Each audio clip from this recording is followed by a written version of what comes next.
कलिकालानले दग्धान् जीवान् स्त्रातुं समुद्यतः राजचन्द्रसुधा सिन्धुर्नमस्तस्मै स्मराम्यहम् कल्याणपादपारामं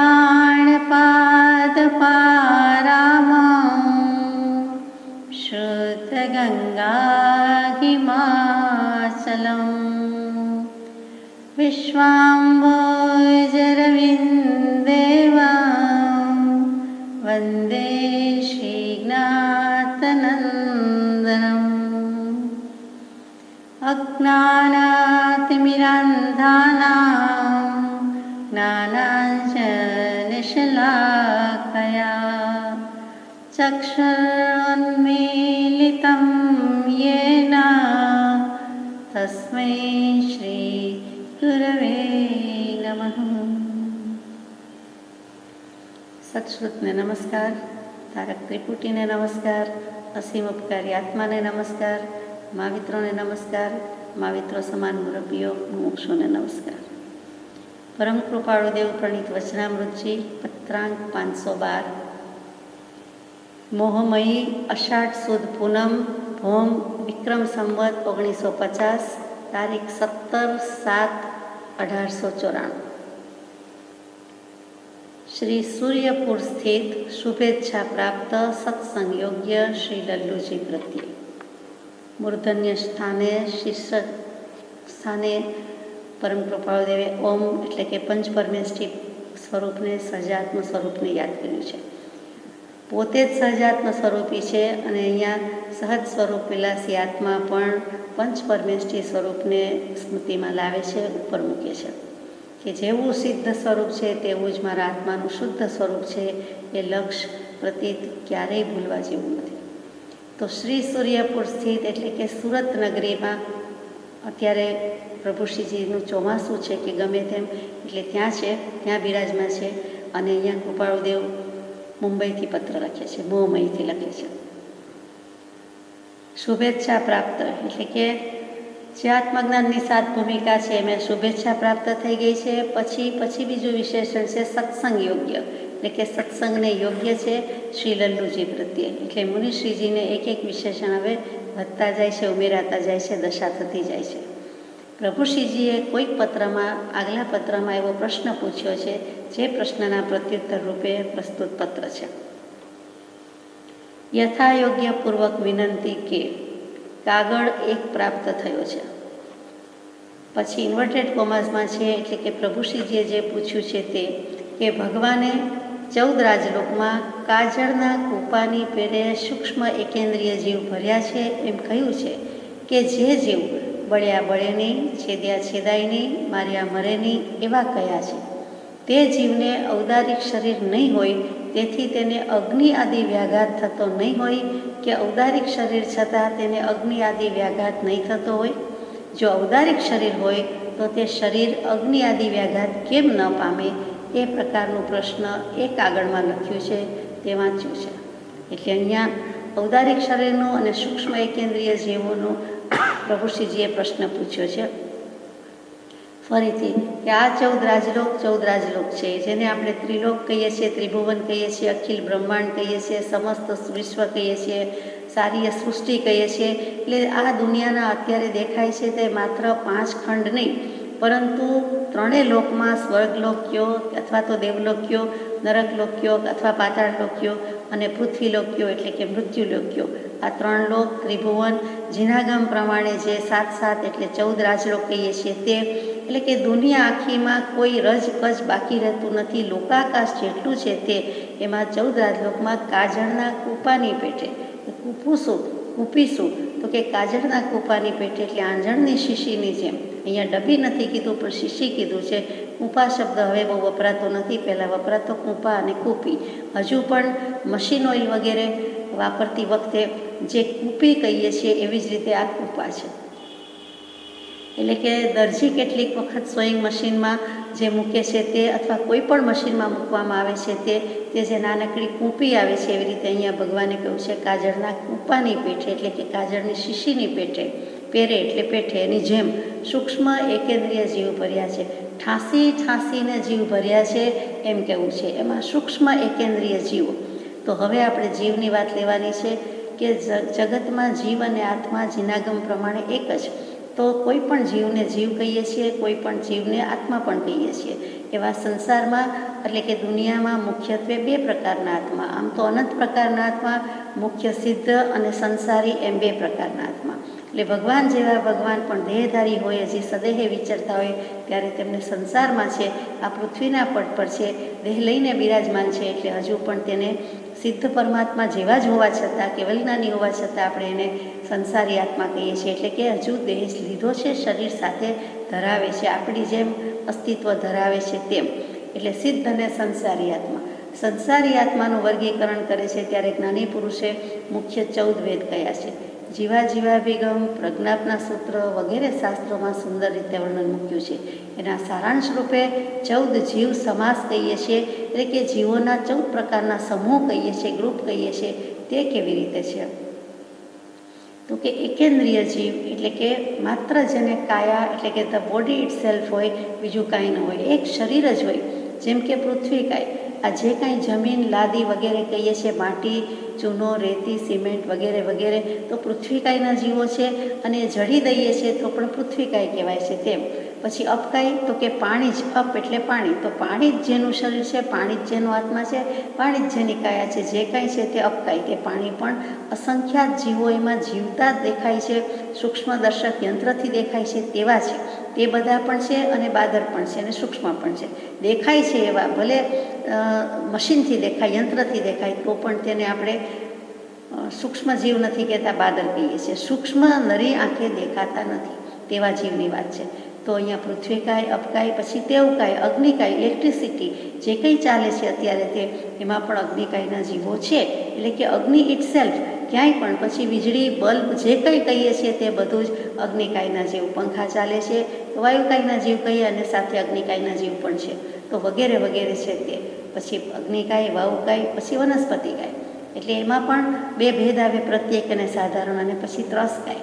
તો અહીંયા આપણે વાત કરતા હતા તે કે જે એકેન્દ્રિય જીવ એટલે માત્ર કાયા હોય, માત્ર સ્પર્શેન્દ્રિય હોય તે.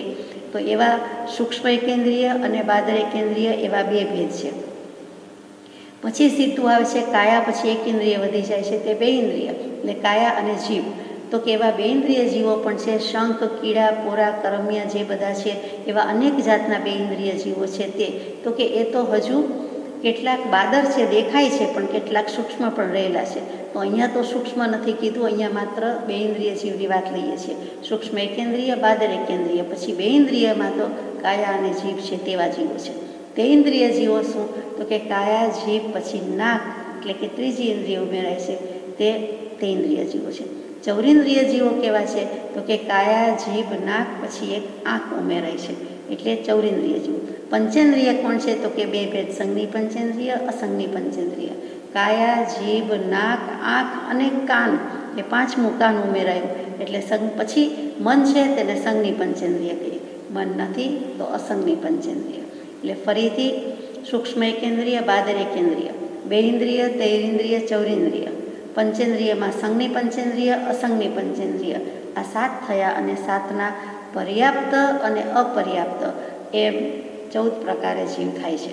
હવે પર્યાપ્ત અને અપર્યાપ્તનું આપણે આગળ લેવાનું છે. તો અહીંયા કહ્યું છે કે ભગવાને 14 રાજલોકમાં કાજળના કૂંપાની પેઠે સૂક્ષ્મ એકેન્દ્રિય જીવ ભર્યા છે એમ કહ્યું છે. એ સૂક્ષ્મ એકેન્દ્રિયની વ્યાખ્યા મૂકે છે કે જે જીવ બાળ્યા બળે નહીં, છેદ્યા છેદાય નહીં, માર્યા મરે નહીં એવા કહેવાય છે. અને નરી આંખે દેખાય નહીં, નરી નજરે દેખાય નહીં તે જીવ. તે જીવને ઔદારિક શરીર નહીં હોય, તેથી તેને અગ્નિ આદિ વ્યાઘાત થતો નહીં હોય, કે ઔદારિક શરીર છતાં તેને અગ્નિ આદિ વ્યાઘાત નહીં થતો હોય. જો ઔદારિક શરીર હોય તે શરીર અગ્નિ આદિ વ્યાઘાત કેમ ન પામે, એ પ્રકારનો પ્રશ્ન છે તે વાંચ્યું છે. હવે આપણને એમ થાય કે આવા જીવો છે, બાળ્યા બળે નહીં, માર્યા મરે નહીં, તો એને કોઈ મારી નાખે અથવા એ મરી જાય એટલે કે આપણા પ્રયત્નપૂર્વક કોઈને કોઈ રીતે આપણા શ્વાસોચ્છ્વાસમાં મરી જાય છે, આપણે સ્પર્શ કરવા જઈને મરી જાય છે, વગેરે વગેરે. તો એ બધાને આપણે માર્યા કહેવાય કે કેમ? તો કે ભાવથી જો એવું હોય તો માર્યા કહેવાય, ભાવ હિંસા થઈ. બાકી દ્રવ્યથી તો માર્યા મરી શકતા જ નથી. એની મેળે જ એનું જ્યારે આયુષ્ય પૂરું થાય છે ત્યારે મૃત્યુ પામે છે. આપણે કાંઈ કરી શકતા નથી, બીજા કોઈ જીવ કાંઈ કરી શકતું નથી એવા જીવ. અને હવે ઔદારિક શરીર મૂક્યું છે. તો ઔદારિક શરીર શું છે? તો કે મુખ્ય શરીર 5 છે. પહેલું તો શરીર શું છે? તો કે શીર્યતે ઇતિ શરીર. જે શરીર જીર્ણ શીર્ણ થાય છે, જે શરીરમાં સડન પડન વિધ્વંસનનો સ્વભાવ છે, એ પૂતગલની વ્યાખ્યાથી કે એવું ઔદારિક શરીર છે. તો પહેલાં 5 પ્રકારમાં ઔદારિક, વૈક્રિય, આહારક, તેજસ અને કાર્મ, આ 5 પ્રકારના શરીર છે. તો ઔદારિક શરીર એટલે શું? આપણને કેટલા શરીર? તો આપણને અત્યારે મનુષ્યને ઔદારિક શરીર લઈને બેઠા છીએ, જેના અગ્નિ સંસ્કાર કરી દેવામાં આવે છે, નિશ્ચેતન થઈ જાય છે ત્યારે આમ પણ મોટું થાય છે, ગર્ભમાંથી, બાળકમાંથી, યુવાનમાંથી વૃદ્ધ થાય છે, અને પછી છેલ્લે જ્યારે પણ દેહ જવાનો છે, દેહ છૂટી જાય છે, પ્રાણવત છૂટી જાય છે, પછી અગ્નિ સંસ્કાર કરી દે છે. તો એને ઉદાર શરીર કેમ કીધું? તો કે સડન પડન ને વિધ્વંસન એનો સ્વભાવ છે. અને ઉદાર પરથી ઔદારિક શબ્દ થયો. ઉદાર એટલે એક તો એમ કે ઘણું લાંબુ મોટું દિલ વિશાળ હોય તેમ, એવી રીતે ઉદાર શબ્દનો જેમ કહીએ છીએ, અર્થ કરીએ છીએ, તેમ અહીંયા ઉદાર શરીર એટલે તો કે યોજનના યોજન લાંબા, ગાઉના ગાઉ લાંબા શરીર પણ હોઈ શકે છે. તે મનુષ્યો અને તિર્યંજ બંનેમાં હોઈ શકે છે. તેનું નામ ઔદારિક શરીર. આપણે અત્યારે માત્ર 5-7 ફૂટની કાયા લઈને બેઠા છીએ એટલે ખ્યાલ પણ નથી આવતો, પરંતુ યોજનના યોજન, ગાઉના ગાઉ કહીએ. ઋષભદેવ ભગવાન થઈ ગયા, એમના એવા હતા. એ વખતના બધા મનુષ્યોના એવા શરીર હતા. આજે પણ મહાવિદ્ય ક્ષેત્રમાં સિમંદર સ્વામી બિરાજમાન છે, ત્યાં બધા જ મનુષ્યોના અને તીર્થંકર દેવના શરીર એટલા લાંબા પહોળા છે. એટલે ઋષભદેવ ભગવાન જેટલી કાયા તો ત્યાં પણ છે. તો કે એટલા ઊંચા લાંબા પહોળા એટલે ઉદાર શરીર કહ્યું. બીજું ઉદાર શું? તો કે ઉદારતા જેમ ગુણ છે તેમ આ શરીર એવું છે કે જીવ ધારે તો કર્મય કરી શકે છે અને ધર્મ પણ કરી શકે છે. એટલે કે ધર્મ પ્રાપ્ત કરવા માટે અને ઇવેન્ચ્યુઅલી ધર્મના પરિણામે મોક્ષે જવા માટે આ શરીર ઉપયોગી છે. ઔદારિક શરીર પાસેથી કામ લેવાનું છે. એટલે ઔદારિક શરીર ઉદાર, ઔદારિક શરીર મુખ્ય અને પ્રધાન છે. એટલા માટે પણ તેને કહેવાય છે કે આરાધના થઈ શકે તેવું શરીર છે. 5 શરીરમાં પહેલું કયું છે? મુખ્ય કયું છે? પ્રધાન કયું છે? મનુષ્યોને પણ હોય છે અને તિર્યંજને પણ હોય છે. તો એવા આ ઔદારિક શરીરની વાત આપણે આગળ લઈએ. પછી ઔદારિક પછી કયું શરીર છે? તો કે વૈક્રિય શરીર. વિકુરવું એટલે કે નાના મોટા રૂપ લેવા, તેનું નામ વૈક્રિય શરીર. ગમે તેટલું રૂપ લઈ શકીએ, ગમે તેટલું લઈ શકીએ. તો કે આપણે મનુષ્ય લઈ શકીએ, આપણે લઈ શકતા નથી. કોઈક જ લબ્ધિધારી મનુષ્ય મુનિ કોઈ હોય છે અને નાનું મોટું રૂપ લઈ શકે એવું બને છે, પણ એનું આત્માર્થે ખાસ કાંઈ પ્રયોજન નથી. લબ્ધિ ફરવાની કોઈ જરૂર નથી, એ પ્રમાદમાં જ ખપે છે. તો વૈક્રિય શરીર દેવો અને નારકોને બાય બર્થ રાઇટ છે, જન્મસિદ્ધ અધિકાર છે, એમ એ લોકોને હોય જ છે. ગમે ત્યારે ત્યાંથી તીર્થંકર ભગવાનના કેવલી પ્રભુના દર્શન કરવા આવવું હોય તો નાનું રૂપ લઈ શકે છે. કોઈ વખત કોઈ જીવને હેરાન કરવું હોય તો નાનું રૂપ લઈ શકે છે. એમ જે કાંઈ નાનું મોટું રૂપ લઈ શકે છે, તો એ વિકુર્વ્ય છે, તે વૈક્રિય શરીર છે. એનું અહીંયા આપણે કંઈ કામ નથી, એ કંઈ ધર્મ કામમાં આવતું પણ નથી. પછી આહારક શરીર. તો કે એક પણ આહારક શરીર પોતાની પાસેથી એક હાથનું પૂતળું કાઢીને એવા લબ્ધિધારી, આહારક લબ્ધિધારી મુનિ ભગવંતોય એટલી આત્માની ઉચ્ચ દશા હોય તો એવા કોઈક વિરલા થઈ ગયા છે, તેમને જ સાંભળે છે, બાકી થઈ શકતું નથી. કે તીર્થંકર દેવ જ્યાં બિરાજમાન હોય ત્યાં એમ થાય કે મને કંઈક નાની મોટી શંકા પડી છે, તો અંતર મુહૂર્તમાં તે જઈ આવે છે, દર્શન કરી આવે છે, શંકાનું સમાધાન પણ થઈ જાય છે અને પાછા પણ આવી જાય છે. એવી રીતે કુંદકુંદાચાર્યજીએ જે કંઈ સિમંદર સ્વામીના દર્શન કરી અને નાની શંકા હશે એનું સમાધાન કરી અને પછી જે શાસ્ત્રો લખાયા છે તે સમયસારજી, પ્રવચનસારજી વગેરે પરમાગમ છે તે. તો અહીંયા આપણે વાત કરતા હતા ઔદારિક, વૈક્રિય, આહારક શરીર. બાકીના 2 શરીર છે તે તેજસ અને કાર્બન શરીર. તો તેજસ શરીર શું કરે છે? તો કે આહાર પચાવવાનું કામ કરે છે અને ઉષ્ણતામાન જારી રાખવાનું કામ કરે છે. અને કેટલીક વખત લબ્ધિ પ્રગટી હોય તો જે તેજોલેશિયા ફેંકે છે એ સીધું જ કોઈ પર ફેંકે અને સાનો જીવ બળીને ભસ્મીભૂત થઈ જાય. અને જે તેજોલેશિયા ગોશાલકજીએ મહાવીર સ્વામી પર ફેંકી હતી પણ તીર્થંકર દેવને અસર ન કરે, આવા મોટા પુરુષોને અસર ન કરે, અને એમની પાસેથી જ શીખેલી જાણેલી હતી, એમને પ્રદક્ષિણા દઈને એ પાછી આવી ગઈ. અને અત્યંત ક્રોધ અને કશાયનું પરિણામ કે હું બાળી શકું છું કે નહીં, આને મારી નાખી શકું છું કે નહીં, એમ કરીને જે ફેંકવા મૂકવામાં આવે છે તે તેજોલેશિયા. તે કોનું કામ છે? તો કે તેજસ શરીરનું કામ છે. અને બીજું, આપણને બધાને તેજસ શરીર છે તો છે, એ શું કરે છે? તો કે આહાર વગેરે પચાવવાનું કામ કોણ કરે છે? તો કે એ તેજસ શરીરની બોલબાલા છે. એ એક્ટિવેટ થાય તો જ થતું હોય છે, નહીંતર થતું નથી. કેટલાક દર્દમાં પાચન શક્તિ મંદ થઈ જાય છે, કેટલાકમાં તો બિલકુલ મંદ થઈ જાય છે. જીવનના છેલ્લા થોડા સમયમાં ઘણાને આહારની સંજ્ઞા પણ મરી જાય છે અને આહાર પછી પણ શકતો નથી, પાચન શક્તિ મંદ થઈ જાય છે. ત્યાં તેજસ શરીરનો રોલ ધીમે ધીમે ઓછો થતો જાય છે. પણ નથી એમ નહીં કહેવાય. છેલ્લે જ્યારે દેહ છૂટી જાય, પ્રાણવર છૂટી જાય, ત્યારે કેટલીક વ્યક્તિ કોઈક વખત કપાળ ઉપર ઘી મૂકી જુએ અથવા તો હાથથી સ્પર્શી જુએ તો ખ્યાલ આવે કે એકદમ શીત ઠંડુ થઈ ગયું છે. એટલું જ નહીં, પણ કેટલીક વખત જો હજી જીવ હોય તો ઘી મૂક્યું નથી કે ઓગળ્યું નથી. એ કોનું કામ છે? તો કે આત્મામાં, એટલે કે જીવન છે, આત્મા છે, પણ તેજસ શરીરની બોલબાલા છે એ જ કહી આપે છે. એમાં કાર્બન શરીર કહેતું નથી, બીજા કોઈ શરીર કહેતું નથી, પણ તેજસ શરીરને હિસાબે તરત જ ઉગડી જાય છે એટલે ખબર પડે છે. તો તેજસ શરીરનું આ બધું કામ છે. કેટલીક વખત આપણે ધ્યાન કાયોત્સર એમ કરીને બેઠા હોઈએ છીએ ત્યારે પણ જે કંઈ કેટલીક વખત લાલ પીળા લીસોટા દેખાય, કુંડાળા દેખાય, ધનુષ્ય દેખાય, મેઘધનુષ્ય દેખાય, એવું જે કંઈ થાય છે, અથવા શરીરમાં કેટલાક ફેરફાર લાગે છે, તો એ પણ તેજસ શરીરની બોલબાલા છે. સામે તેજ પુંજ પ્રકાશ વલય દેખાય, એ પણ જેની સામે બેઠા છીએ, એટલે કે જે પ્રતિમાજી અથવા તો ભગવાન અથવા તો જે કંઈ છે, ઈષ્ટદેવ, આરાધ્યદેવ, તો એની અસર પણ થાય. અને એના કરતાં પણ આપણે જ સ્થિરતાપૂર્વક બેઠા છીએ તો આપણા જ પરિણામ બદલાય છે અને આપણું જ તેજસ શરીરના હિસાબે આ બધું થાય છે. કેટલીક વખત નમસ્કાર કરતી વખતે આંખ બંધ હોય ત્યારે પણ આપણને તાદૃશ સામે દેખાય છે એવું લાગે છે. તો એ શું કામ દેખાય છે? તો કે આપણા ભાવ પણ છે અને સાથે સાથે શારીરિક ક્રિયા જે થાય છે, એટલે કે તેજસ શરીરની, તે પણ છે. તો આ બધું કામ તેજસ શરીરનું છે. અહીંયા આગળ પેરેગ્રાફમાં તેજસ શરીરની વાત આવે છે એટલે આપણે લીધી છે. પછી કાર્બન શરીર, એટલે 5 શરીર છે. એમાં ઔદારિક, વૈક્રિય, આહારક, તેજસ, પછીનું કર્મણ. કર્મ ઉપરથી કાર્મણ, એટલે કે જીવ જ્યાં પણ હોય ત્યાંથી જે અનંત કર્મ વર્ગણા એની આજુબાજુની જગ્યામાંથી રહેલી છે, પોતાનામાં રહેલી છે, કે જે કયો તે, એટલે ત્યાંથી જ એ કર્મ બાંધ્યા કરે છે. કર્મ છે શું? જડ વસ્તુ છે. પૂતગલ પરમાણુનો પુંજ છે એ જે ગ્રહણ કર્યા કરે છે. જેમ શ્વાસ લઈએ છીએ તો આજુબાજુ જે કંઈ બધી હવા છે એની અસર છે, એની ગંધ સુગંધ છે, એની જે અસર પ્રભાવ છોડી દે છે, તેવી જ રીતે આ વસ્તુમાં બને છે. એટલે કે આપણે એવા ભાવ કરીએ, શુભ ભાવ કરીએ તો શુભ કર્મ વર્ગણા ગ્રહણ કરીએ છીએ, અશુભ ભાવ કરીએ તો અશુભ કર્મ વર્ગણા ગ્રહણ કરીએ છીએ. તો એ કાર્બન શરીર પણ જીવનું છે, આપણને પણ છે અને ભેગું ને ભેગું હોય છે. આ તેજસ અને કાર્બન શરીર તો ક્યારેય કેળો છેડો મૂકતા નથી તેવા શરીર છે. તો અહીંયા આપણને કેટલા શરીર અત્યારે? તો 3 શરીર છે. ઔદારિક શરીર, તેજસ શરીર, કાર્બન શરીર.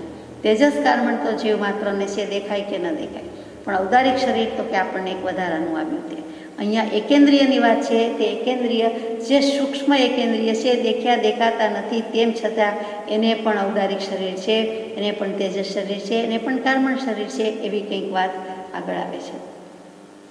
મુખ્ય વાત એટલી પાયાની વાત છે, 1 થી 10 જેવી વાત છે કે સંસાર, સંસારી જીવો, એના 14 મુખ્ય પ્રકાર કયા? આ અપેક્ષાએ 14 છે. બાકી જીવના 563 ભેદ પણ થાય, 363 ભેદ થાય. એમ જે બધી છે તે અહીંયા 563 14 ભેદમાંથી મુખ્ય વાત લેવાની છે તે 7 પ્રકારના કયા? સૂક્ષ્મ એકેન્દ્રિય જીવ અને એના પર્યાપ્તા અને અપર્યાપ્તા. પછી પર્યાપ્તિ અને અપર્યાપ્તિ ઉપર પણ આપણે હમણાં આવીએ છીએ. તો આ 14 પ્રકારના જીવ અને 5 પ્રકારના શરીર, તેની મુખ્ય વાત હતી.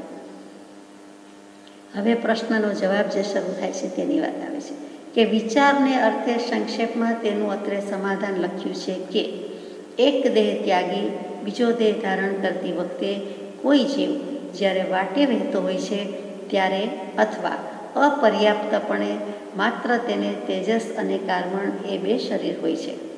બાકી સર્વ સ્થિતિમાં, એટલે સકર્મ સ્થિતિમાં સર્વ જીવને 3 શરીરનો સંભવ શ્રીજીને કયો છે, કાર્બન, તેજસ અને ઔદારિક કે વૈક્રિય, એ 2માંનું કોઈ એક. ફરીથી કે એક દેહ છોડ્યો અને બીજો દેહ ધારણ કરીએ, તે વચ્ચે વધુમાં વધુ 4 સમય જાય છે. સમય એટલે એક આંખના પલકારામાં એક વખત પાપણના પલકારામાં આંખ મીચીએ છીએ, કોલ બંધ થાય છે, એટલી વારમાં અસંખ્યાત સમય વયા જાય છે. એટલે આપણને સમયનું માપ જ નથી. કેવલી પ્રભુએ કહ્યું છે સમય સમયે પર્યાય બદલાય છે, પરિણમન થયા કરે છે, વગેરે વગેરે.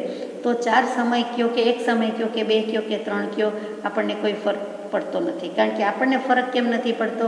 આપણા જ્ઞાનમાં અભિપ્રેત નથી. એક સમયનું જ્ઞાન આપણને થયું નથી, એ ખબર પડતી નથી. કેવલ જ્ઞાની ભગવાનને થાય છે અને ખબર છે, એટલે લખ્યું છે, તો માનવા યોગ્ય છે.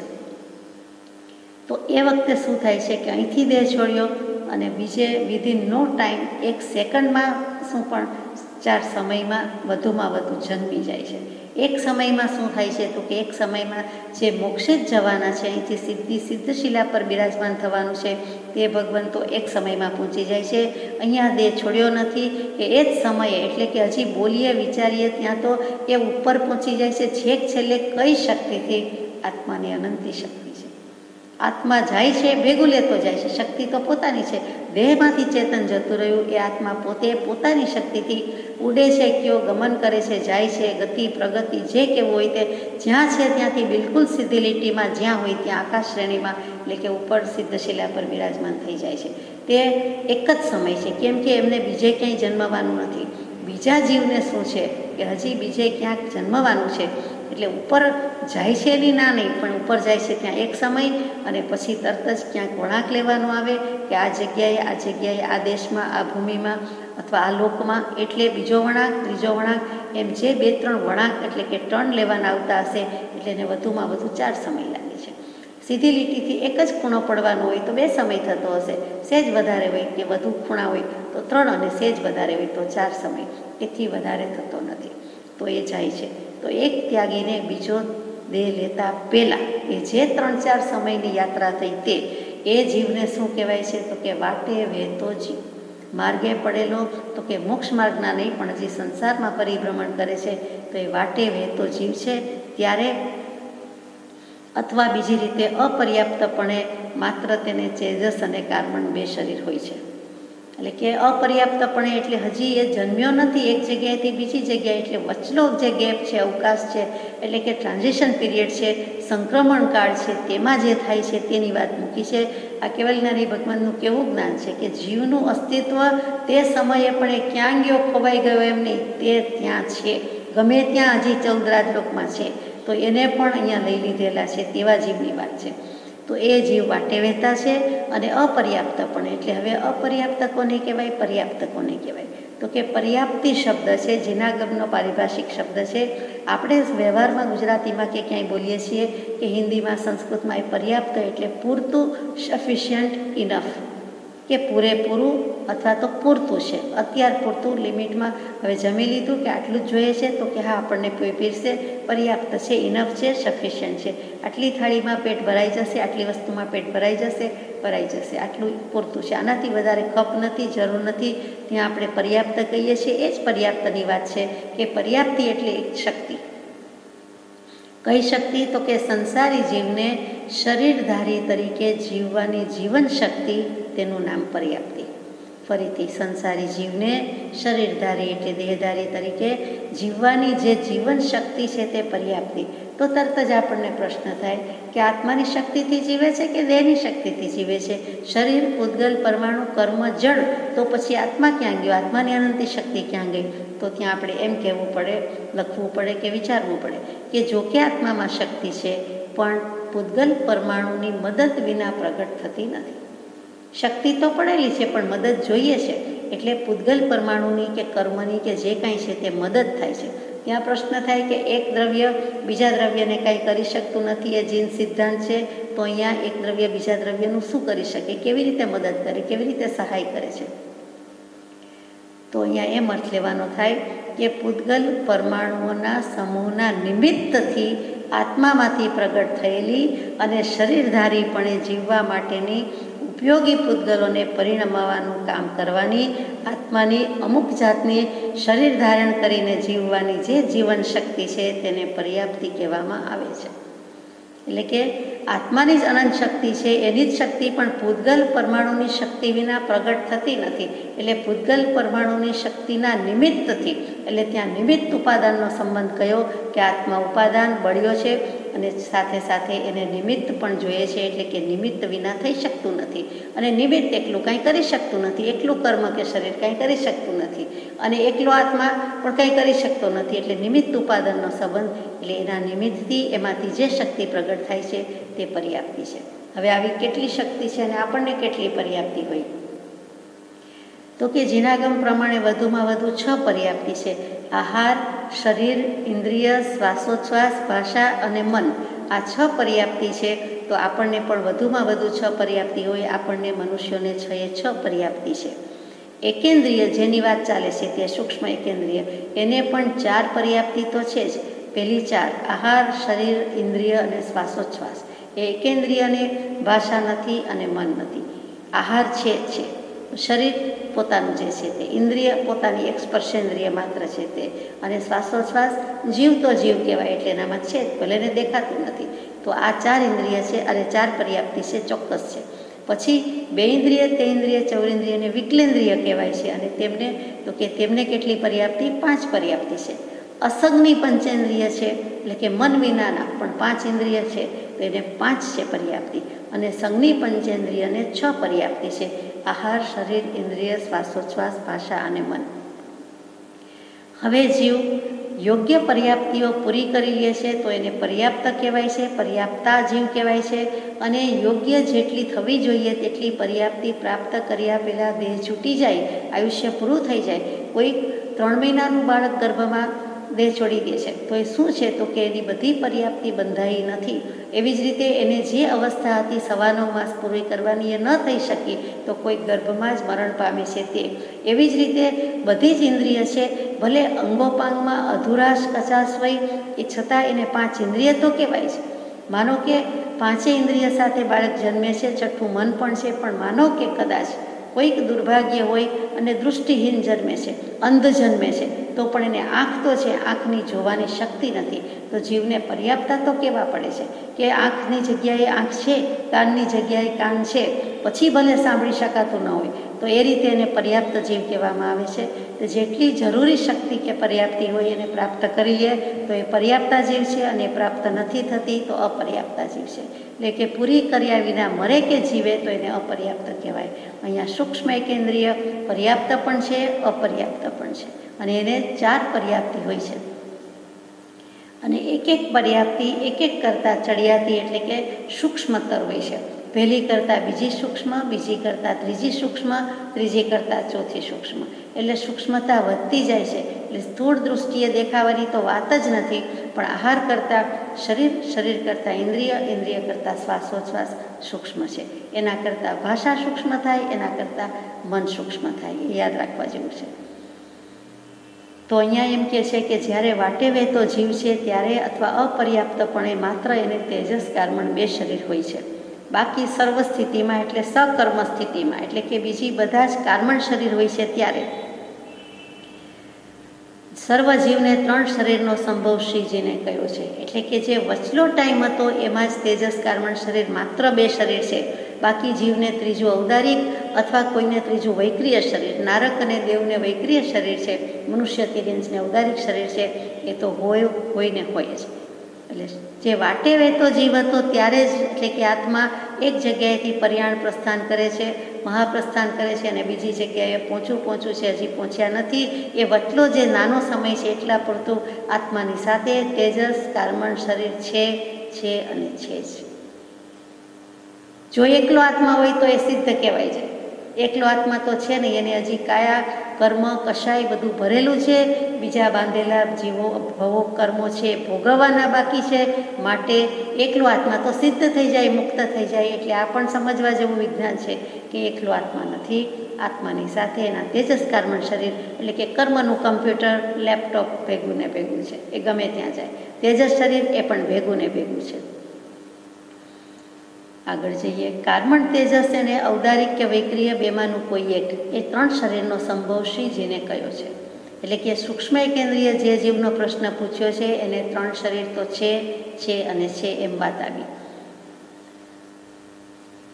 વાટે વહેતા જીવને કાર્બન તેજસ 2 શરીર હોય છે અથવા અપર્યાપ્ત સ્થિતિ જીવની છે ત્યાં સુધીમાં તેને કાર્બન તેજસ શરીરથી નિર્વાહ થઈ શકે, પણ પર્યાપ્ત સ્થિતિમાં તેને ત્રીજા શરીરનો નિયમિત સંભવ છે.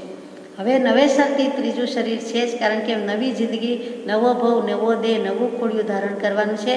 એકલા તેજસ કાર્બન શરીરથી ચાલી શકે નહીં, એકલા આત્માથી ચાલી શકે નહીં, એટલે ત્યાં અહીંયા ઉદારિક શરીર છે.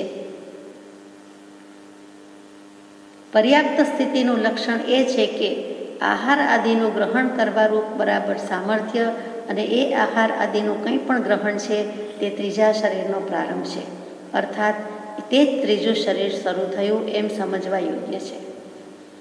માતા પિતા અથવા તિર્યંશમાં કે મનુષ્યમાં તો એના સંયોગથી તો કે બહાર બાળક જન્મ્યો નથી, કે બહાર ગાયનો જન્મ થયો નથી, કોઈ પણ દાખલો લઈએ આપણે તો એનો જન્મ થયો નથી, પરંતુ એનો જન્મ માતાના ઉદરમાં પહેલી સેકન્ડે પહેલા સમયે થઈ ગયો, એટલે કે ત્યાં એ જન્મી ચૂક્યો તો કહેવાય. એટલે કે ખરેખર આયુષ્યમાં 9.5 માસ પણ આપણે ગણવા જોઈએ, અને જીનાગમ પ્રમાણે એમ જ છે. તો એ ત્યાં જન્મી ચૂકે છે. એવી જ રીતે ગાય માતાના ઉદરમાં એ વાછરડાનો પ્રથમ સમય કે પહેલો સમય કે પહેલો દિવસ કે પહેલી સેકન્ડ પ્રથમ સમયમાં આવી જ ગયું, એ તો છે જ.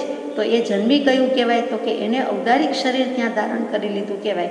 તો હજી આકાર તો પામ્યો નથી, તો પછી એ ઔદારિક શરીર કેવી રીતે કહેવાય? તો કે એણે આહાર લીધો ને, તો જન્મ્યા પહેલાં આહાર કેવી રીતે? તો કે એની ઉત્પત્તિ માટે જે આહાર છે તે, જે શુક્ર રજનો સંયોગ થાય છે તે, અથવા તો ગમે તે હોય, મનુષ્યની માદા હોય કે એટલે કે મનુષ્યાણી હોય કે તિર્યંચાણી હોય, તો કે એ જે છે તે, એ જે ગંદકી લાગે છે, અશુચિ લાગે છે, અપવિત્રતા છે, એ જ છે, અને એમાંથી એને જન્મ થયો, ઉત્પત્તિ થાય છે. એટલે એ જ એનું ત્યાં આહાર છે, એને આહાર પર્યાપ્તિ કહી છે. એટલે કે જે રસ છે, ધાતુ છે, જે સંયોગ છે, એને જ ત્યાં આહાર કીધો છે. કેટલી ભગવાનની સૂક્ષ્મ વાત છે. પછી તો ગર્ભમાં 1 દિવસે કેવડું, 2 દિવસે કેવડું, એનું વજન કેવડું, દેખાવ કેટલો, એ બધું જ જીનાગમમાં 100% લખાયેલું છે. અને જે લખાયેલું છે તે જ પ્રમાણે મોડર્ન સાયન્સ સ્વીકાર કરે છે કે એમ જ છે. અમે તો શોધીશું, એનાલિસિસ કરીશું ત્યારે કરીશું, પણ જીનાગમમાં તો થોકબંધ માહિતી લખી છે. આવું આટલું એનું વજન, એના શ્વાસોચ્છ્વાસ, એના ધબકારથી માંડીને બધું જ. કેટલુંક તો એ મોડર્ન સાયન્સમાં હજી શોધી શકાયું પણ નથી, એવું પણ તેમાં મુકાયેલું છે. એ પરપોટા જેવડું છે એ પણ વિજ્ઞાન સ્વીકારશે, પણ ત્યાં મૂકેલું છે એ વિચારવા જેવું છે. તો કે આટલું બધું જ્ઞાની પુરુષનું જ્ઞાન છે, કેવલી ભગવાનનું જ્ઞાન છે, અને મૂકેલું છે. તો અહીંયા એ ઔદારિક શરીરની આહાર પર્યાપ્તિ શું કહેવાય, એટલા માટે આપણે વાત લીધી કે પહેલો સમય જે છે તે જ એનું આહાર. પછી ઈયળથી પણ નાનું હોય તો ભલે એમ, પણ તો એ જે બિંદુ જેટલું છે તો એ શરીર, પછી ઇન્દ્રિય, પછી સ્પર્શની વાત, અને પછી ધીમે ધીમે શ્વાસોચ્છ્વાસ, એ બધું એકસાથે છે. પહેલાં સમય જ છે. બી હોય તો એ મોટું થાય કે ઉગે, એવી રીતે એનામાં જીવ સૃષ્ટિ, જીવ આવ્યો. જીવ તો પહેલેથી જ છે, 3જા 5મા મહિને આવે છે એવું નથી, એનામાં છે તો એ મોટું થાય છે. નહીં તો કંઈ જળ વસ્તુ મોટી થતી નથી. જેમ વનસ્પતિમાં છે એવું જ બધી સૃષ્ટિમાં છે. તો આગળ જઈએ કે ત્રીજા શરીરનો પ્રારંભ છે, એટલે કે તે જ ત્રીજું શરીર, ઔદારિક શરીર શરૂ થયું એમ સમજવા યોગ્ય છે. પ્રભુશ્રીજી જેવા પ્રભુશ્રીજી જાણતા હોવા છતાં આખો જ થોકડો એટલે સ્તોક સંગ્રહ, જીવાભિગમ અને પ્રજ્ઞાપના સૂત્રનો મુખપાઠ હોવા છતાં એમને પ્રશ્ન થયો, શંકા થઈ કે હશે તો એમ જ શાસ્ત્રોમાં લખ્યું છે, પણ કૃપાળુદેવ પાસેથી સમાધાન મેળવીએ, અને કૃપાળુદેવ આગળ લખે છે એ પ્રમાણે આપણને સમાધાન થાય છે, બાકી થઈ શકવું મુશ્કેલ છે. ભગવાને જે સૂક્ષ્મ કેન્દ્રીય કયા છે તે અગ્નિ આદિકથી વ્યાઘાત નથી પામતા. હવે ભગવાને તો લખ્યું કે વ્યાઘાત પામતા નથી, એટલે નાશ પામતા નથી, એને કંઈ વિઘ્ન આવતું નથી. વ્યાઘાત, પ્રબળ આઘાત, એનું નામ વ્યાઘાત. વી વત્તા આઘાત, વ્યાઘાત. એને કોઈ પ્રબળ આઘાત શું? એટલે કે કોઈ મારી વગાડી શકતું નથી, છેદી વેદી શકતું નથી, નાશ પામી શકતો નથી, એનો ભંગ થઈ શકતો નથી, એને કોઈ વિઘ્ન આવી શકતું નથી. પોતે પોતાના આયુષ્ય પ્રમાણે જીવે છે અને મરે છે. તો કે એને 3 શરીર થયા, પણ અગ્નિ આદિકથી વ્યાઘાત પામતું નથી. તે પર્યાપ્ત સૂક્ષ્મ એકેન્દ્રિય હોવાથી તેને 3 શરીર છે, પણ ત્રીજું ઔદારિક શરીર છે તે એટલું સૂક્ષ્મ અવગાહનનું છે કે તેને શસ્ત્રાદિક સ્પર્શ ન થઈ શકે. તેને શસ્ત્ર કે વસ્ત્ર કે કોઈ પણ વસ્તુ જાણે સ્પર્શ થઈ શકતી નથી, છેદી ભેદી શકતી નથી.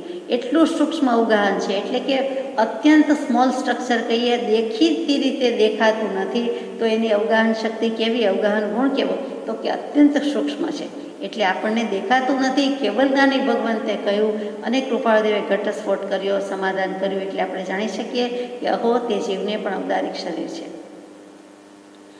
અગ્નિ આદિકનું જે મહત્ત્વ છે અને એકેન્દ્રિય શરીરનું જે સૂક્ષ્મત્વ છે તે એવા પ્રકારના છે કે જેને એકબીજાનો સંબંધ ન થઈ શકે, અથવા સાધારણ સંબંધ થાય એમ કહીએ તો પણ અગ્નિ, શસ્ત્ર આદિને વિશે જે અવકાશ છે તે અવકાશમાંથી તે એકેન્દ્રિય જીવોનું સુગમપણે ગમનાગમ થઈ શકે તેમ હોવાથી તે જીવોનો નાશ થઈ શકે કે વ્યાઘાત થાય તેવો અગ્નિ શસ્ત્રનો સંબંધ થતો નથી. એટલે કે આપણે કહીએ કે દેખાતું નથી, પણ એમનેમ હવામાં વીંજે તો જો વગર જોઈએ કરે તો જીવો નાશ ન પામે, એ પણ સવાલ થાય કે ભલે દેખાતું નથી પણ હાથ હવામાં વીંજીએ તો વાયુકાયના જીવ તો હણાય જ છે ને. તો કૃપાળદેવ અહીંયા લખ્યું છે કે એવો સંબંધ થઈ શકતો નથી. શું કામ? એટલું બધું સૂક્ષ્મ છે કે જ્યાં કંઈ કામ કરવા જાય છે ત્યાં એમાંથી પસાર થઈ જાય છે, એટલે એને કાંઈ થઈ શકતું નથી, બાધા પહોંચાડી શકતું નથી. એવો જીન સિદ્ધાંત જ છે, એટલે એમાં કાંઈ સ્થિતિ જેવી છે કે થઈ શકતું નથી. સાધારણ સંબંધ થાય એમ કહીએ તો પણ, એટલે કે માનો કે અડી ગયું કે સ્પર્શી ગયું, હવા તો છે જ, નજર સામે દેખાતું નથી પણ છે, તો પણ એને કાંઈ કરી શકતા નથી. એવો સંબંધ જ નથી. માટે જો તે જીવોની અવગાહના મહત્ત્વવાળી હોય, અહીંયા મહત્ત્વવાળી એટલે શું, તો કે મોટી હોય, એટલે કે સ્થૂળ દૃષ્ટિએ દેખીતી દેખાય અથવા તો પ્રમાણમાં દેખાય નહીં તો પણ મોટી હોય, તો અથવા અગ્નિ આદિનું અત્યંત સૂક્ષ્મપણું હોય કે જે તે એકેન્દ્રિય જીવ જેવું સૂક્ષ્મપણું ગણાય, તો તે એકેન્દ્રિય જીવને વ્યાઘાત કરવાને વિશે સંભવિત ગણાય, પણ તેમ નથી. માનો કે આપણને એમ થાય, જુઓ દલીલ કેવી થરે છે, અને પોતે જ તર્ક ઉઠાવે, શંકા ઉઠાવે, પોતે જ સમાધાન કરે છે.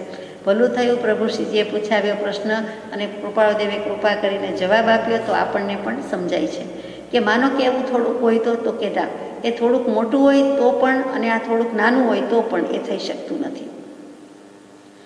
અહીં તો જીવોનું અત્યંત સૂક્ષ્મત્વ છે અને અગ્નિ, શસ્ત્ર આદિનું મહત્ત્વ છે, તેથી વ્યાઘાત યોગ્ય સંબંધ થતો નથી એમ ભગવાને કહ્યું છે. જીવો એટલા બધા સૂક્ષ્મ છે અને સામે અગ્નિ, શસ્ત્ર આદિ છે એ દેખીતી રીતે ગમે તેટલા નાના કરો, ગમે તેટલો નાનો તણખો કરો તો પણ નરી આંખે દેખાય છે. તો કે એનું કાંઈ સ્થૂલત્વ આડું આવે છે, એની મોટાઈ, જાડાઈ, સ્થૂલત્વ આડું આવે છે. અને ત્યાં સામે તો કે સામે એટલું મોટું છે જ નહીં, એનું સૂક્ષ્મત્વ છે. એટલે એવો વ્યાઘાત થાય, એનો નાશ થાય તેવો તો કોઈ સંબંધ થઈ શકતો જ નથી એમ ભગવાને કહ્યું છે. એટલે કેવલી ભગવાને કહ્યું છે. તેથી ઔદારિક શરીર અવિનાશી કહ્યું છે એમ નથી. જો અહીંયા આપણને તરત જ સવાલ થાય કે તો પછી ઔદારિક શરીરનો નાશ કેવી રીતે થાય? જો કોઈ એને હણી શકતું નથી, છેદી ભેદી શકતું નથી, તો એ તો આત્મા અજર અમર અવિનાશી છે. એવું જ ઔદારિક શરીર પણ અજર અમર અવિનાશી થયું, પણ એમ તો નથી. તો શું છે? તો કે સ્વભાવે કરી વિપરિણામ પામી અથવા ઉપાર્જિત કરેલા એવા તે જીવોના પૂર્વકર્મ પરિણામ પામી ઔદારિક શરીરનો નાશ કરે છે. એટલે કે ઔદારિક શરીર પોતે જ એનું વિપરિણામ પામે છે, એટલે કે સડન પડન વિધ્વંસન એનો સ્વભાવ છે. શરીરનો સ્વભાવ પણ હોય, ગુણ હોય, લક્ષણ હોય. કેવા? તો કે વસ્તુ છે અને સડી જ જવાની છે, પડી જ જવાની છે, બગડી જવાની છે, નાશ પામવાની છે. એટલે પડ્યું પણ નાશ પામી જાય છે. ફળ વગેરે પડ્યા બગડી જાય છે. પેરિશેબલ ગુડ્સ કહે છે, નાશવંત વસ્તુ કહીએ છીએ. તો ફળ, ફૂલ બધાની હાલત એ છે. તો અહીંયા આત્માની પણ એમ જ છે. અને અહીંયા તો ઔદારિક શરીરની વાત છે, તો કે એ શરીરનો સ્વભાવ છે. એટલે બગડવાનું જ છે. ગમે તેમ કરો, ગમે ત્યાં રાખો, ગમે તેટલું સાચવો, પણ એ છેવટે તો બગડે જ બગડે. એમાં વિપરિણામ થતું જ હોય છે, આપણને લાગતું નથી. આપણને એમ થાય છે કે આપણે ઠંડુ ગાર રાખ્યું છે, ગમે તેવા કોલ્ડ સ્ટોરેજ હોય, ગમે તેવું હોય, પણ એમાં કેટલીક ઉત્પત્તિ તો થતી જ હોય છે, નરી આંખે દેખાતી નથી. એટલે આપણને એમ થાય છે કે વાંધો નહીં આવે, પરંતુ એનો સ્વભાવ છે કે બગડે ને બગડે. એ સડી જાય, પડી જાય, અને એટલે જ અગ્નિ સંસ્કાર વગેરે વિધિ થતી હોય છે. તો અહીંયા ઔદારિક શરીરની વાત છે, સૂક્ષ્મ એકેન્દ્રિય જીવની વાત છે. તો કે મરે નહીં, તો કે મરે નહીં એમ નહીં. ભલે અગ્નિ સંસ્કાર કોઈ ન કરે, કારણ કે દેખાતું જ નથી. પણ મરે તો કે મરે એના પોતાના કર્મ પ્રમાણે આયુષ્ય પૂરું થતું હોય અને તે પ્રમાણે એ મરી જતું હોય છે. ઓટોમેટિક એને મરણ આવે છે અને સડવા પડવા વિધ્વંસનો એનો સ્વભાવ છે. માત્ર શરીરની વાત પણ નથી, આત્માય છે, એટલે સૂક્ષ્મ એકેન્દ્રિય જીવો છે અને એનું ઔદારિક શરીર છે. તો એ ઉપાર્જિત કરેલા એવા તે જીવોના પૂર્વ કર્મ પરિણામ પામી ઔદારિક શરીરનો નાશ કરે છે. એ શરીર બીજાથી જ નાશ પમાડ્યું હોય તો જ પામે એવો પણ નિયમ નથી. એટલે કે એને કોઈ બીજો નાશ પમાડે તો જ થાય. જેમ કે આપણે આપણું આયુષ્ય કર્મ પૂરું થાય છે તો આપણે જવાનું થાય છે. આપણને કોઈ મારી નાખે કે મારે તો જ આપણે મરીએ એમ તો નથી. એવું જ બીજા જીવનું કહ્યું છે, એવું જ સૂક્ષ્મ એકેન્દ્રિય જીવોનું કહ્યું છે કે એ કોઈ મારે તો જ મરે એવું કોણે કહ્યું? તો કે અહીંયા તો કોઈ મારી શકતું જ નથી, સવાલ જ નથી. એટલે એને કોઈ શસ્ત્ર સંબંધનો વ્યાઘાત લાગતો જ નથી. તો ટૂંકમાં અહીંયા સૂક્ષ્મમાં સૂક્ષ્મ એકેન્દ્રિય જીવની પણ વાત કૃપાળુદેવે લઈ લીધી, પ્રભુશ્રીજીએ પૂછાવી લીધી. મુખ્ય વાત એ હતી કે છે કે 6 કાય જીવ શું? તો કે પૃથ્વીકાય, અપકાય, તેવકાય, વાવકાય, વનસ્પતિકાય અને ત્રસકાય. આ જીનાગમમાં 6 પ્રકારના જીવ આવે. એમાં પૃથ્વીથી વનસ્પતિ છે એમાં દેખાતું નથી. એમાં પૃથ્વીકાય, અપકાય, તેવકાય, વાવકાય 4માં તો જીવ છે એમ ઇતર દર્શન માનતું પણ નથી હોતું, અથવા તો છે પણ એનું કોઈ મહાત્મ્ય લાગતું પણ નથી. જ્યારે આપણને કે જૈન દર્શનના સ્વીકાર પછી લાગે કે પૃથ્વીકાયમાં પણ અહો જીવ છે, તો પૃથ્વીકાય એટલે અત્યારે જે પૃથ્વી ધરતી પર ચાલીએ તે, તો એમાં પણ જીવ છે. કેમ કે માનો કે માટી છે એમ કહીએ તો માટીમાં જીવ છે, દેખી તો કાંઈ નથી લાગતો, પણ માટી ઇટ સેલ્ફ, ખુદ માટી પોતે જ, તો કે એમાં પણ જીવ છે. પૃથ્વીકાયના 2 ભેદ, સુંવાળી અને ખરકરી. એટલે કે માટીના 2 ભેદ પાડ્યા હોય તો સુંવાળી માટીના પાછા 7 ભેદ મૂક્યા, ખરકરી માટીના પાછા 22 ભેદ મૂક્યા છે. અત્યારે આપણે એમાં વિગતમાં જતા નથી, પણ બહુ જ રસપ્રદ છે કે કેવલ જ્ઞાની ભગવાનનું જ્ઞાન કેવું છે, કેટલું સૂક્ષ્મ છે. નથિંગ બટ નોલેજ આને કહેવાય કે માત્ર જ્ઞાન અને જ્ઞાન. એનું નામ કેવળ જ્ઞાન, માત્ર જ્ઞાન જ છે. જ્ઞાન જ શરીર ને જ્ઞાન જ આત્મા છે. પછી 18 જાતિના રત્ન મૂક્યા છે. આ પૃથ્વીકાયના જીવની વાત ચાલે છે. તો એ 18 જાતિના રત્ન, 22 જાતના કાંકરા બતાવ્યા છે.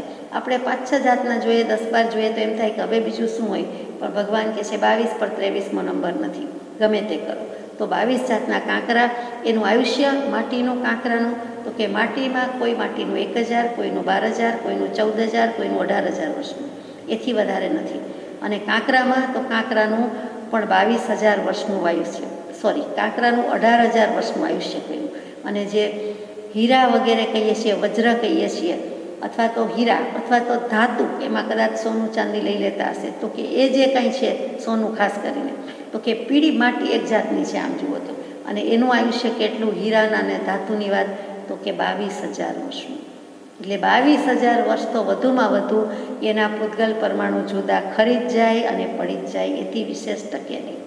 પણ એની સામે આપણને કાયમી કેમ લાગે છે, શાશ્વત કેમ લાગે છે, તો કે આપણા આયુષ્ય એટલા નથી. આપણે એક પર્યાય છોડી દઈએ છીએ, આત્મા અજર અમર અવિનાશી. આ એક પર્ટિક્યુલર પર્યાયમાં મનુષ્ય કે તિર્યંશમાં 22000 વર્ષ આપણે જીવવાના નથી. એટલે આપણને એમ થાય છે, પણ કેટલાક મનુષ્યોને કેટલાક તિર્યંશોનું આયુષ્ય એટલા છે. 3 પલ્યના આયુષ્ય પણ છે. આ પૃથ્વી ઉપર નથી, પણ બીજે છે, એ ભૂલવા જેવું નથી. આ જ 6 કાય જીવને શાસ્ત્રોક્ત રીતે જો કહીએ તો આપણે જે બોલી ગયા પૃથ્વીકાય, અપકાય, તેવકાય, એ 6 કાયના ગોત્રના નામ બોલ્યા, પણ એના જીવના નામ બોલીએ અથવા શાસ્ત્રમાં કોઈ વાર વાંચવામાં આવે તો ઇન્દી સ્થાવરકાય, એટલે કે ઇન્દ્ર સ્થાવરકાય, બ્રહ્મ સ્થાવરકાય, શિલ્પ સ્થાવરકાય, સુમતિ સ્થાવરકાય, પ્રજાપતિ સ્થાવરકાય અને જંગમકાય. એવી રીતે 6 કાય જીવના નામ છે. એટલે વિચારવા જેવું છે. ઇન્દી થાવર, બંબી થાવરકાય બધું બચપણમાં કદાચ વાંચ્યું સાંભળ્યું હોય તો એ પ્રમાણે છે. એટલે આપણે બોલીએ છીએ પૃથ્વીકાય, અપકાય વગેરે, ફરીથી કહું કે ગોત્ર છે અને પેલા ના નામ છે. બહુ સુંદર સમાધાન કૃપાળુદેવે કર્યું છે. હવે આગળ જઈએ છીએ. આ મુદ્દો બદલાય છે. અત્રે હાલમાં વ્યાપાર સંબંધી પ્રયોજન રહે છે, તેથી તરતમાં થોડા વખત માટે પણ નીકળી શકાવું દુર્લભ છે. કારણ કે પ્રસંગ એવો છે કે જેમાં મારા વિદ્યમાનપણાની અવશ્ય પ્રસંગના લોકો ગણે છે. વ્યાપાર સંબંધી પ્રયોજન રહે છે એટલે મુંબઈમાં સ્થિતિ છે, વ્યાપાર ચાલુ છે અને એમાં અમે બિઝી છીએ. એટલે એ તો મારું રહેવું અત્યારે મુંબઈમાં ઠીક છે અથવા રહેવું જરૂરી છે, એમાં કંઈ મંદી નથી, ઓટ નથી કે હું નીકળી શકું તેમ નથી. એટલે વ્યાપાર સંબંધી અહીંયા રહેવાનું પ્રયોજન છે, એટલે તરતમાં થોડા વખત માટે નીકળી શકાય તેમ નથી. કેમ કે પ્રસંગ એવો છે કે મારા વિદ્યમાનપણાની અવશ્ય મારી હાજરીની જરૂર છે, તેમ તે પ્રસંગના લોકો ગણે છે.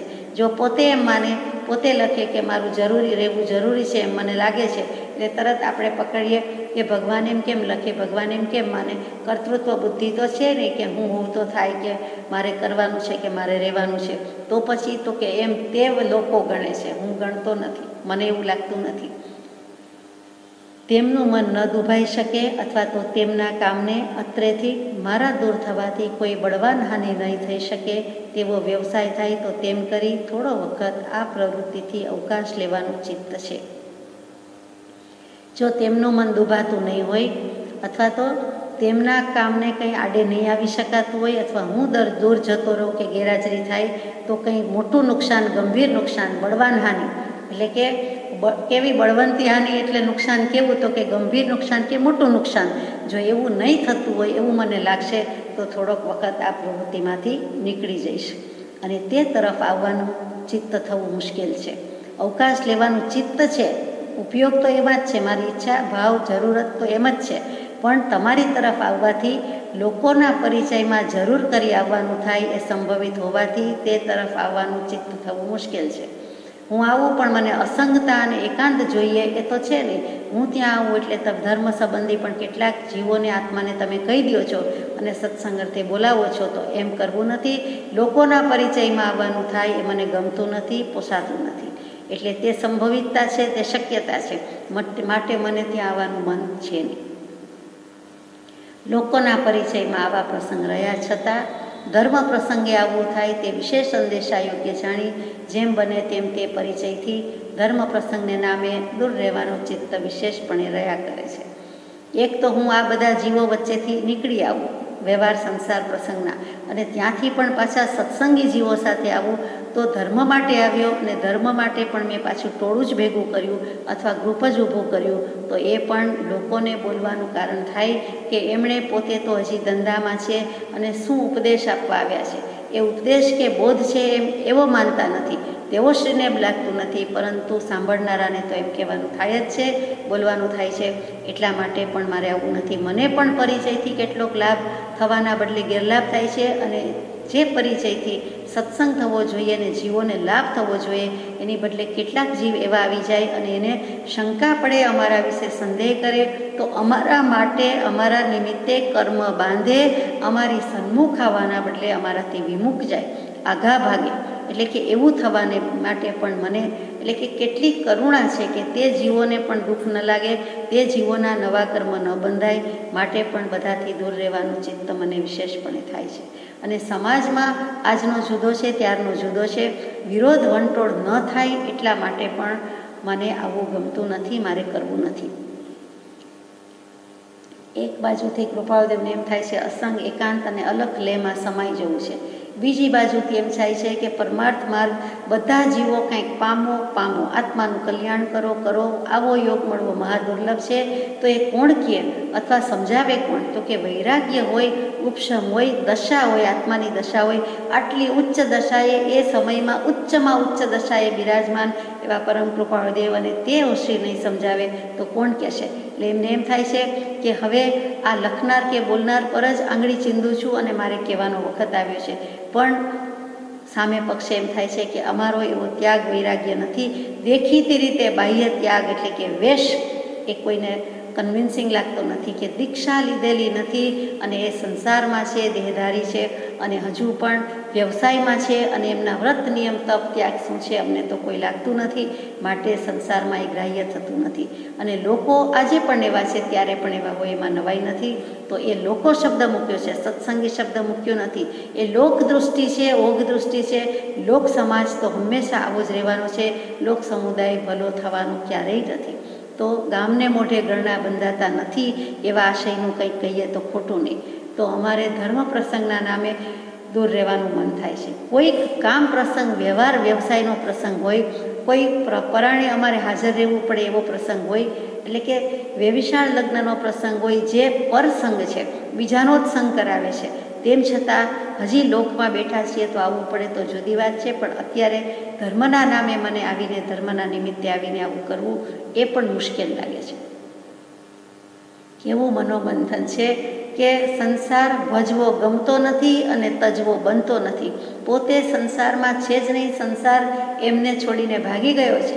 કૃપાળુદેવને સંસાર છોડવો પડ્યો નથી, સંસારે કૃપાળુદેવને છોડી દીધા કે તમારી પાસે મારું કંઈ કામ નથી, મારું કંઈ ચાલતું ઉપજતું નથી, હું તો બીજે જાઉં છું. એમ કરીને નીકળી ગયો તો સંસાર જતો રહીએ તો રહે શું? તો કે આત્મ સ્વરૂપ, મોક્ષ સ્વરૂપ. મોક્ષ આવીને વયો ગયો. કર્મ ભાવ અજ્ઞાન છે, મોક્ષ ભાવ નિજવાસ. કોણ ત્યાં સ્થાપના કરી દીધી? તો કે મુક્ત ભાવ, આત્મ સ્વભાવ અને નિજ ભાવ છે તે નિજીતા સંભાળીને, સ્વરૂપ સંભાળીને કૃપાળુદેવ તો સમાધિસ્થ જ છે. વૈરાગ્ય ઉપશમનું બળ વધે તે પ્રકારનો સત્સંગ, સત્શાસ્ત્રનો પરિચય કરવો એ જીવને પરમ હિતકારી છે.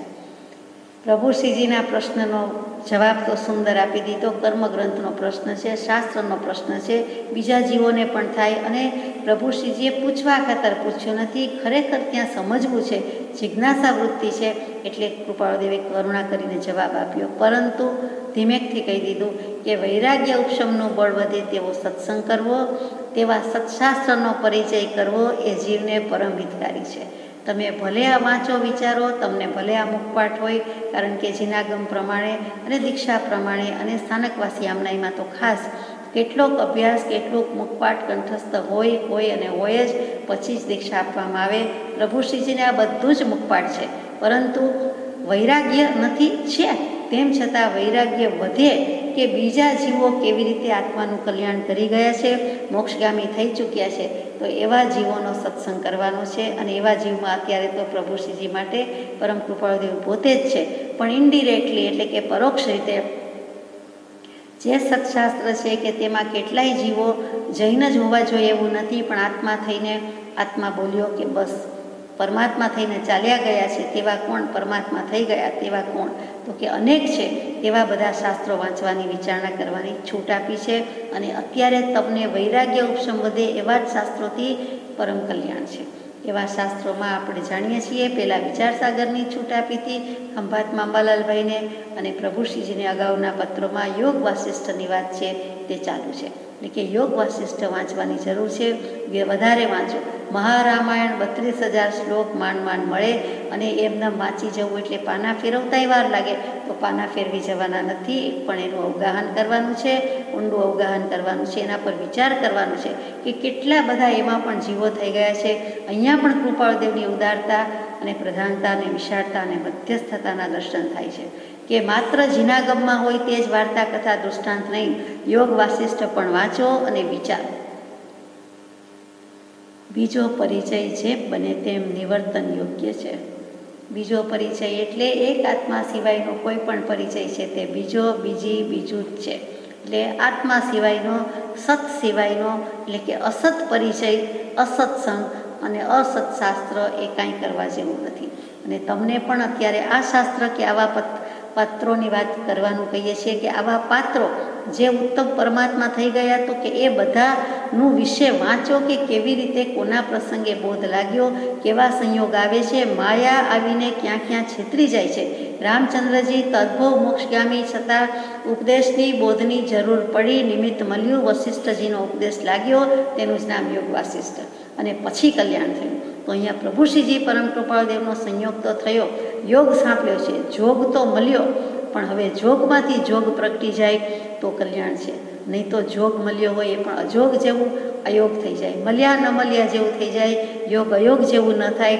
માટે કહે છે કે બીજો પરિચય જેમ બને તેમ, as far as possible, as soon as possible, જેટલો થાય એટલો, જલ્દી થાય એટલું સારું છે. શું? નિવર્તન યોગ્ય છે.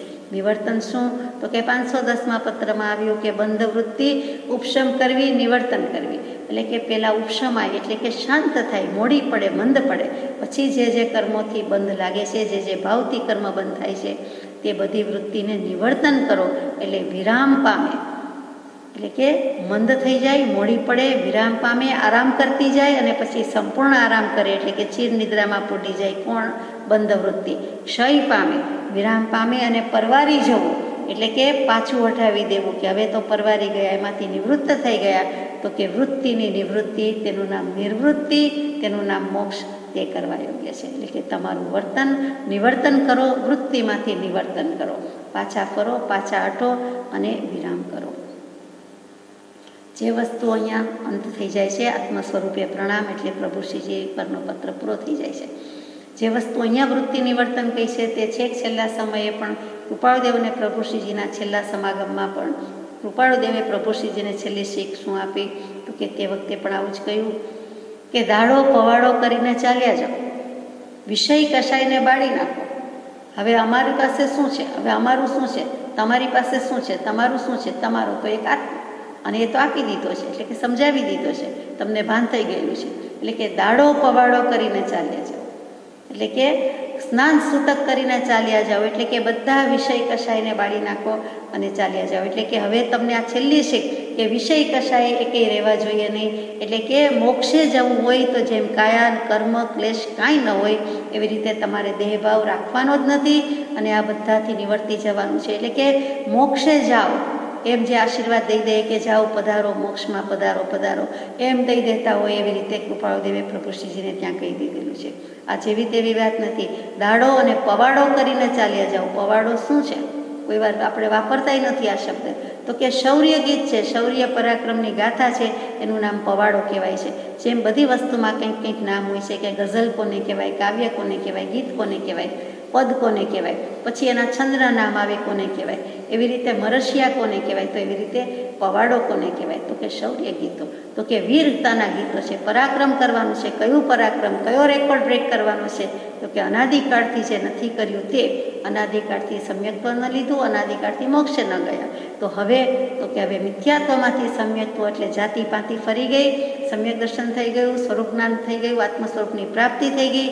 અને હવે તો કે વિષય કશાય જે બાળી જાળી નાખ્યા નથી એને દાડો પવાડો કરીને ચાલ્યા જાઓ. એટલે રેકોર્ડ તોડી નાખો અને મોક્ષમાં પધારો, મોક્ષમાં ઉપડી જાઓ. એવી જ રીતનું સૂચન કંઈક અહીંયા કર્યું હોય તેમ જણાય છે કે બીજો પરિચય જેમ બને તેમ નિવર્તન યોગ્ય છે. વળી મુનિદશામાં છે એટલે સત્શાસ્ત્ર, સત્સંગ, ઉપાશ્રય વગેરે કેટલોક જીવોની અવર જવર, આવન જાવન બધું ચાલતું હોય. ઇતર દર્શના પણ આવે, બીજા પણ આવે. તો એ બધા જ જીવો સાથે હળી મળીને કોઈને મનદુખ મનમેળ રહે એવી રીતે રહેવાનું છે, મનદુખ ન થાય એવી રીતે રહેવાનું છે. અને કે એમાંથી પણ સત્સંગ કરાવવાનો છે. તો એ બીજો પરિચયમાં બહુ જ ધ્યાન રાખવાનું છે. માટે જેમ બને તેમ નિવર્તન યોગ્ય છે. તમારે તો અત્યારે વૈરાગ્ય ઉપશમ કેમ વધે તેવો જ સત્સંગ કરવાની અને તેવા જ શસ્ત્રાસ્ત્ર વાંચવાની અને પરિચય કરવાની આજ્ઞા છે. એમાં આજ્ઞા શબ્દ નથી, પણ એ જ જીવને પરમ હિતકારી છે. એટલે કે કલ્યાણ કરવું હોય તો જ્ઞાની પુરુષના લક્ષ્યમાં છે કલ્યાણ થવું કે ન થવું, કેવી રીતે કરે તો કલ્યાણ થાય એ જ્ઞાની પુરુષના લક્ષ્યમાં છે. મને આ વાંચવાનું આપે તો સારું અને આ વાંચવાનું આપે તો સારું એમ આપણાથી કહેવાય નહીં, પણ આપણાથી લગભગ આવું જ કહેવાય જાય કે પોતાનો ભાવ ઈચ્છા હોય તે હમણાં આવે હું આ પુસ્તક વાંચું તો કેમ, અથવા હમણાં આ શાસ્ત્ર મારા હાથમાં આવ્યું છે તો હું વાંચું છું. પહેલાં તો પૂછીએ જ નહીં, પૂછીએ તો એમ કહીએ કે હવે હું આ વાંચી શકું અથવા તો આગ લઉં તો કેમ. આપણી ઈચ્છાને ભાવ રિફ્લેક્ટ થાય છે. તેઓ શ્રી કહે તે વાંચો, તેઓ શ્રી એમ કહી દે કે કાંઈ વાંચવાની જરૂર નથી, બધું કરો બંધ, તો આપણે તરત જ આજ્ઞામાં રહીને બંધ કરી દેવું જોઈએ. કે મારું કાંઈક હિત છે કે આમાં હું બીજા વિચારમાં પડી જાઉં છું કે વિભાવ પરભાવમાં જાઉં છું અથવા શાસ્ત્ર વાંચ્યાના અભિમાનમાં પડી જાઉં, એવું કંઈક હશે. નાની પુરુષને એ દોષ દેખાય છે અને એ દોષ નહીં દેખાડે તો કોણ દેખાડશે? અને એ દોષ દેખાડે, કાંકરો બતાવે, પછી કાંકરો કાઢીએ જ છૂટકો, બાકી આપણો છૂટકો થનાર નથી. ટૂંકમાં અહીંયા પ્રભુશ્રીજીને કૃપાળુદેવે એક પછી એક પત્રમાં ઘણો બધો સદબોધ આપવા માંડ્યા છે. પછીનો પત્ર પણ પ્રભુશ્રીજીનો છે, પછી લઈશું.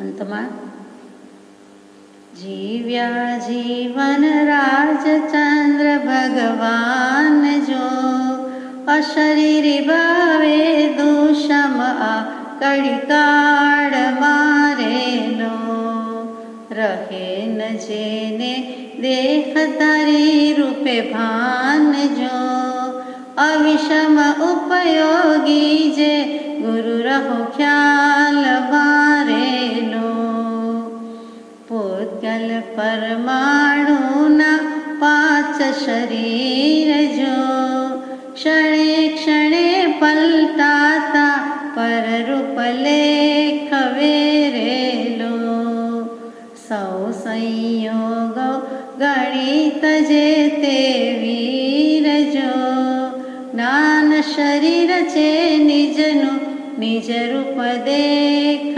વેરેલો. પ્રજ્ઞાવોદમાં પરમ પૂજ્ય બ્રહ્મચારીજીએ એક પુષ્પમાં ઘણું કરીને શરીરના પુષ્પમાં બહુ જ સુંદર વાત મૂકી છે. પહેલી કડી હતી તે મંગલાચરણ હતું કે જીવ્યા જીવન રાજચંદ્ર ભગવાન જો અશરીરી ભાવે દુષ્મ કાળ મારેલો. આ કડી કાળ હળહળતો કળિયુગ, દુષ્મ કાળ, વિષમ કાળ, એમાં અશરીરી ભાવે એટલે કે દેહ ભાવે નહીં આત્મભાવે જીવ્યા અને દેહધારી રૂપે કંઈ ભાન પણ નથી અમે દેહધારી છીએ કે કેમ તે સંભાળીએ ત્યારે માંડ યાદ આવે છે. પોતાને દેહ છે કે કેમ એ પણ ભાન નથી રહેતું. ખાવા પીવાની વાત તો ક્યાં આવી. અવિષમ ઉપયોગી જ રહ્યા છે તેવા પરમ કૃપાળુદેવને આપણા સમયના નમસ્કાર છે. આ પૂતગલ પરમાણુના 5-5 શરીર છે, ક્ષણે ક્ષણે પલટાય છે. એ તો સંયોગ સંબંધ છે. આત્માનો સંબંધ, સમવાય સંબંધ તો એકમાત્ર જ્ઞાન સાથે છે. તે જ્ઞાન અને જ્ઞાની અને જ્ઞાન શરીર છે, જ્ઞાન જેનું આત્મા છે, એમને આપણા ફરી નમસ્કાર છે. સજાત્મ સ્વરૂપ પરમ ગુરુ.